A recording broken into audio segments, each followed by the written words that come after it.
Hey, peace. I got this set up on books, so I don't have to hold the phone. Forget my little, how they call it, when we call it hook up, fix up, hood shit.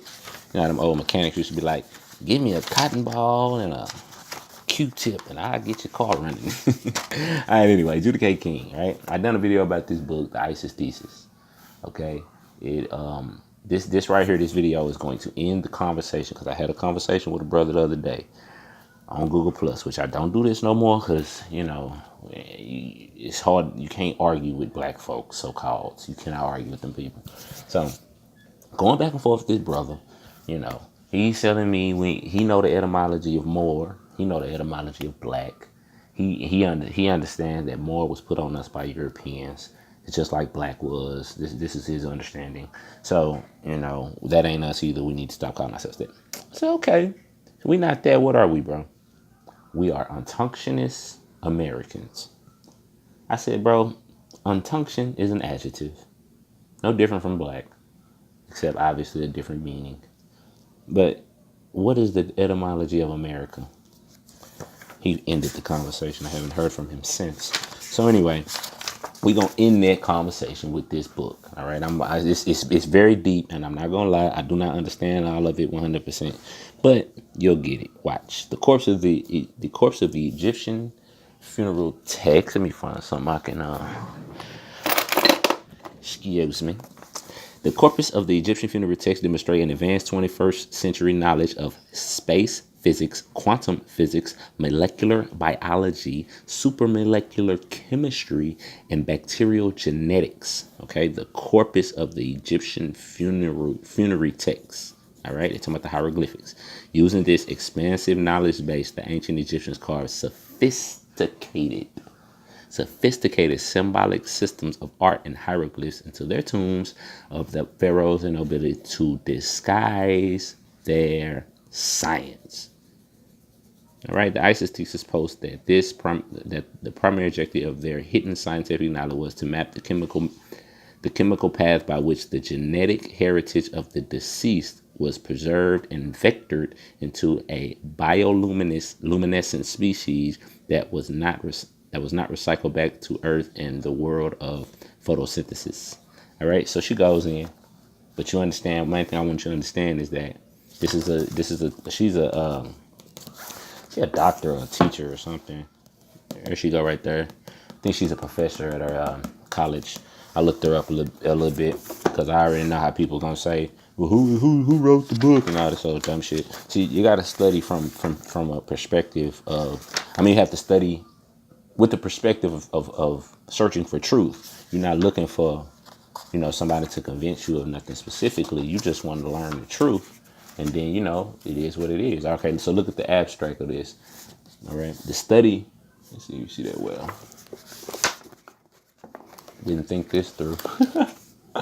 You can see it. The study of 870 signs in 8 primary ancient Egyptian funerary texts spanning from 2520 to 644 BC, decodes an advanced knowledge of molecular biology, space physics, bacterial genetics, supermolecular chemistry, and quantum physics. This scientific knowledge disguised in religious texts. See that? Disguised in religious texts. All right, models the operations of the solar wind, the Earth's spin system on the activity of the bacteriophage lambda infecting the E. coli host cell. On a quantum level, cell dynamics reflects the topology of the quantum mechanical curve black hole within which proteins fold. Okay, so you understand they're going in on quantum physics and the biology of man. All right. Now, in the other video where it's called "If Moors Are Just Muslims," I show this part, which I guess I should have had it already ready. Okay, I showed this part in another video. The following statement is in the Theban recession of the book of the going forth by day and night, which is the Book of the Dead of Egypt, also supports the idea that Earth's magnetosphere is the location of the duat. O you two falcons, of his chieftains of their council, who hear matters, who are the ones who lead thee, moored ones, to secret places, who drag Ra and fall into the upper places, shrine which is above the firmament. Lord of the shrine, which stands within the circumvallation of the earth. Moored ones. This is in the Egyptian text, family. So when they say Europeans called us Moors, and that's where the name come from, that's a goddamn lie. This is the Egyptian text. Did the Europeans write the Egyptian text? Okay. So doesn't that end that conversation? It should. I would think so. All right, look at this. If that isn't enough, let's go here. I'm gonna have to kind of hood this because y'all know me. Hold up. All right, now this gonna get wordy right here. I'm finna read this to y'all just so y'all understand the science to this. So, you know, some people may understand this. Some people may be able to follow this.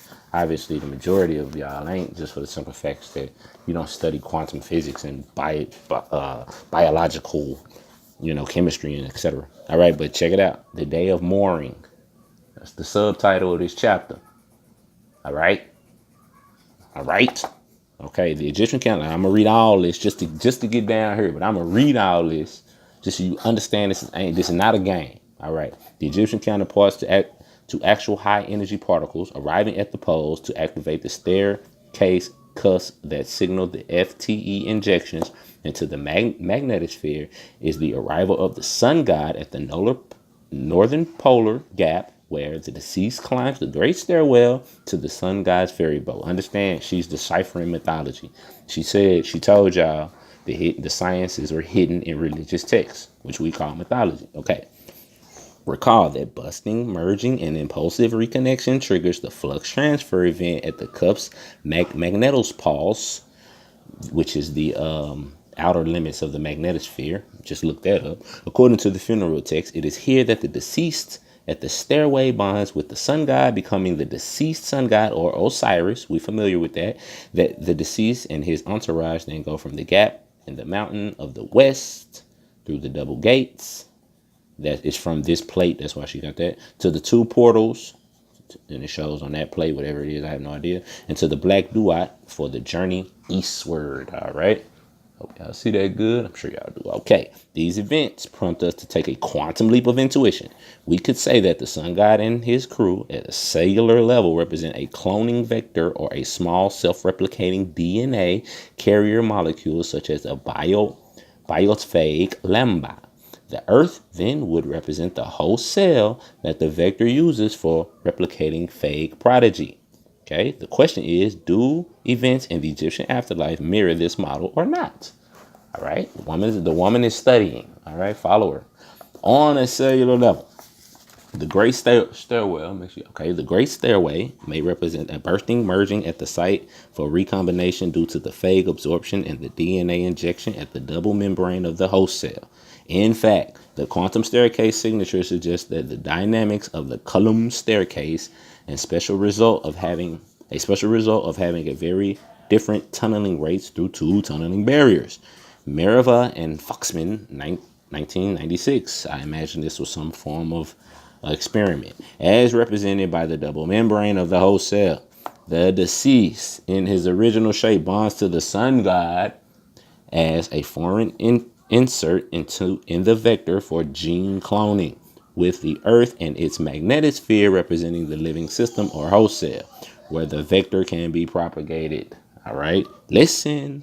The cloning site is the Earth's element-enriched northern cusp, where the sun god is moored in the dockyard of the gods. Hold on. In the Book of the Dead, the text uses phrases such as, can y'all see this well? To moor, or to unite with the land. And the day of death becoming the day of mooring, or the good day. A good day. On the cellular level, meta symbols such as uniting with the land and a mooring point to phage absorption and penetration into the host cell. Now, peep what she's saying. The host cell member is the earth. Okay? So the gods are moored to the land. This is why Moor means death, because you was a god before you came here. Moor, or you just an unconscious American. So you see, it's no games. Way before Europeans even, you know what I'm saying, was on the earth, right? We were Moors. So what y'all got to say then? All right. So peace and love. Islam to the Moors. Take it easy.